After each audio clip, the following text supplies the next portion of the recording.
Dictation शुरू होगा 5 second बाद। ओम प्रकाश वाल्मीकि। ओम प्रकाश वाल्मीकि का जन्म बरला जिला मुजफ्फरनगर उत्तर प्रदेश में हुआ। उनका बचपन सामाजिक एवं आर्थिक कठिनाइयों में बीता। पढ़ाई के दौरान उन्हें अनेक आर्थिक, सामाजिक और मानसिक कष्ट झेलने पड़े। वाल्मीकि जी कुछ समय तक महाराष्ट्र में रहे। वहां वे दलित लेखकों के संपर्क में आए और उनकी प्रेरणा से डॉक्टर भीमराव अंबेडकर की रचनाओं का अध्ययन किया। इससे उनकी रचना दृष्टि में बुनियादी परिवर्तन हुआ। वे देहरादून स्थित opto electronics factory ordnance factories Bharat सरकार में एक अधिकारी के रूप में कार्यरत रहे। बाद में सेवानिवृत्त हो गए। सन 2013 में अस्वस्थ हो गए और दिल्ली में ही उन्होंने अंतिम सांस ली। हिंदी में दलित साहित्य के विकास में ओम प्रकाश वाल्मीकि की महत्वपूर्ण भूमिका है। उन्होंने अपने लेखन में जातीय अपमान और उत्पीड़न का जीवंत वर्णन किया है और भारतीय समाज के कई अनछुए पहलुओं को पाठक के समक्ष प्रस्तुत किया है। वे मानते हैं कि दलित ही दलित की पीड़ा को बेहतर ढंग से समझ सकता है और वही उस अनुभव की प्रामाणिक अभिव्यक्ति कर सकता है। उन्होंने सृजनात्मक साहित्य के साथ साथ आलोचनात्मक लेखन भी किया है। उनकी भाषा सहज, तथ्यपरक और आवेगमयी है। उसमें व्यंग्य का गहरा पुट भी दिखता है। नाटकों के अभिनय और निर्देशन में भी उनकी रुचि है। अपनी आत्मकथा जूठन के कारण उन्हें हिंदी साहित्य में पहचान और प्रतिष्ठा मिली। उन्हें सन 1993 में डॉक्टर अंबेडकर राष्ट्रीय पुरस्कार और सन 1995 में परिवेश सम्मान से अलंकृत किया जा चुका है। जूठन के अंग्रेजी संस्करण को न्यू इंडिया बुक पुरस्कार 2004 प्रदान किया गया। उनकी प्रमुख रचनाएं हैं सदियों का संताप, बस, बहुत हो चुका, कविता संग्रह सलाम घुसपैठिए, कहानी संग्रह दलित साहित्य का सौंदर्य शास्त्र तथा जूठन आत्मकथा। पाठ्यपुस्तक में संकलित कहानी खाना बदोश में मजदूरी करके किसी तरह गुजर बसर कर रहे मजदूर वर्ग के शोषण और यातना को चित्रित किया गया है।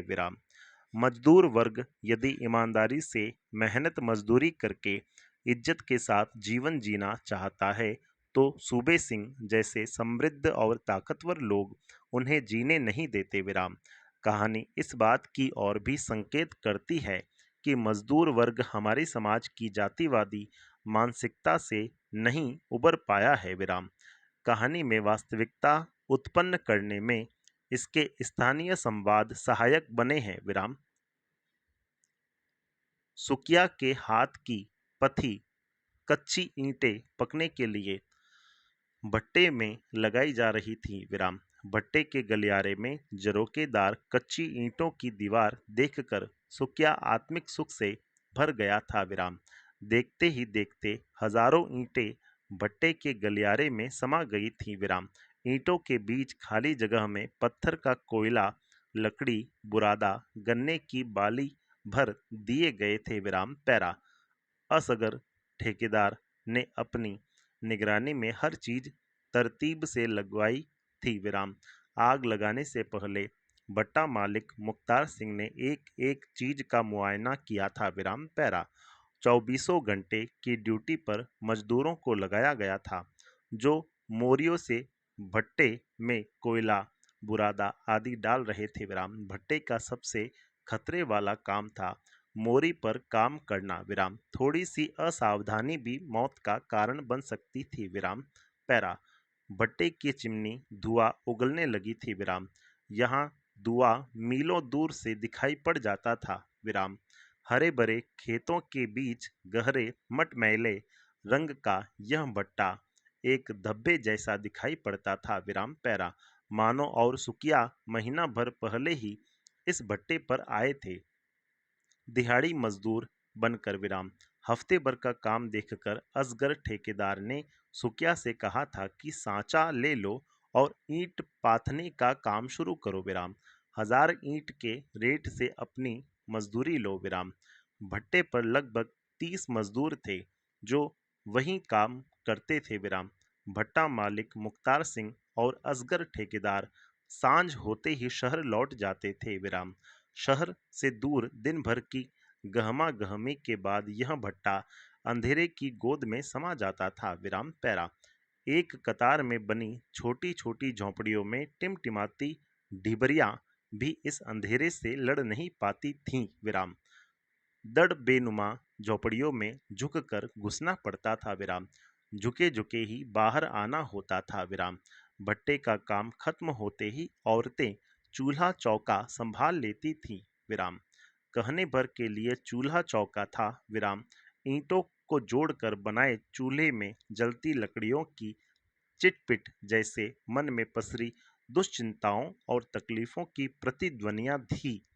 जहां सब कुछ अनिश्चित था विराम, मानो अभी तक इस भट्टे की जिंदगी से तालमेल नहीं बैठा पाई थी विराम। बस सुकिया की जिद के सामने वह कमजोर पड़ गई थी विराम। सांझ होते ही सारा माहौल भाए भाए करने लगता था विराम। दिन भर के थके हारे मजदूर अपने अपने दड़बों में घुस जाते थे विराम। सांप बिच्छू का डर लगा रहता था विराम। जैसे समूचा जंगल झोंपड़ी के दरवाजे पर आकर खड़ा हो गया है विराम। ऐसे माहौल में मानो का जी घबराने लगता था विराम। लेकिन करे भी तो क्या।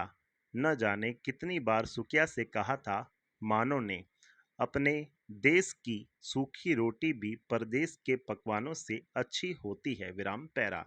सुकिया के मन में एक बात बैठ गई थी विराम। नर्क की जिंदगी से निकलना है तो कुछ छोड़ना भी पड़ेगा विराम। मानो की हर बात का एक ही जवाब था उसके पास। बड़े बूढ़े कहा करे हैं कि आदमी की औकात घर से बाहर कदम रखने पे ही पता चले है विराम। घर में तो चूहा भी सूरमा बना रह विराम। कांधे पर यो लंबा लठ धर के चलने वाले चौधरी शहर शहर में सरकारी अफसरों के आगे सीधे खड़े न हो सके हैं विराम। बुढ़ी बकरियों की तरह मिमियाए हैं और गांव में किसी गरीब को आदमी भी न समझे हैं पैरा। सुकिया की इन बातों से मानो कमजोर पड़ जाती थी विराम। इसीलिए गांव देहात छोड़कर वे दोनों एक दिन असगर ठेकेदार के साथ इस भट्टे पर आ गए थे विराम पैरा। पहले ही महीने में सुकिया ने कुछ रुपए बचा लिए थे विराम। कई कई बार गिनकर तसल्ली कर ली थी विराम। धोती की गांठ में बांधकर अंटी में खोस लिए थे विराम। रुपए देखकर मानो भी खुश हो गई थी विराम। उसे लगने लगा था कि वह अपनी जिंदगी के ढर्रे को बदल लेगा विराम पैरा। सुकिया और मानो की जिंदगी एक निश्चित ढर्रे पर चलने लगी थी विराम। दोनों मिलकर पहले तगारी बनाते, फिर मानो तैयार मिट्टी लाकर देती विराम। इस काम में उनके साथ एक तीसरा मजदूर भी आ गया था विराम। नाम था जसदेव विराम। छोटी उम्र का लड़का था विराम। असगर ठेकेदार ने उसे भी उनके साथ काम पर लगा दिया था विराम। इससे काम में गति आ गई थी विराम। मानो भी अब फुर्ती से सांचे में ईंटें डालने लगी थी, जिससे उनकी दिहाड़ी बढ़ गई थी विराम पैरा। उस रोज मालिक मुख्तार सिंह की जगह उनका बेटा सूबे सिंह भट्टे पर आया था विराम। मालिक कुछ दिनों के लिए कहीं बाहर चले गए थे विराम। उनकी गैर हाजिरी में सूबे सिंह का रौब दाब भट्टे का माहौल ही बदल देता था विराम। इन दिनों में असगर ठेकेदार भीगी बिल्ली बन जाता था विराम। दफ्तर के बाहर एक अर्दली की ड्यूटी लग जाती थी, जो कुर्सी पर उकड़ू बैठकर दिन भर बीड़ी पीता था। आने जाने वालों पर निगरानी रखता था विराम। उसकी इजाजत के बगैर कोई अंदर नहीं जा सकता था विराम पैरा। एक रोज सूबे सिंह की नजर किसनी पर पड़ गई विराम। 3 महीने पहले ही किसनी और महेश भट्टे पर आए थे विराम। 5-6 महीने पहले ही दोनों की शादी हुई थी विराम। संपूर्ण विराम।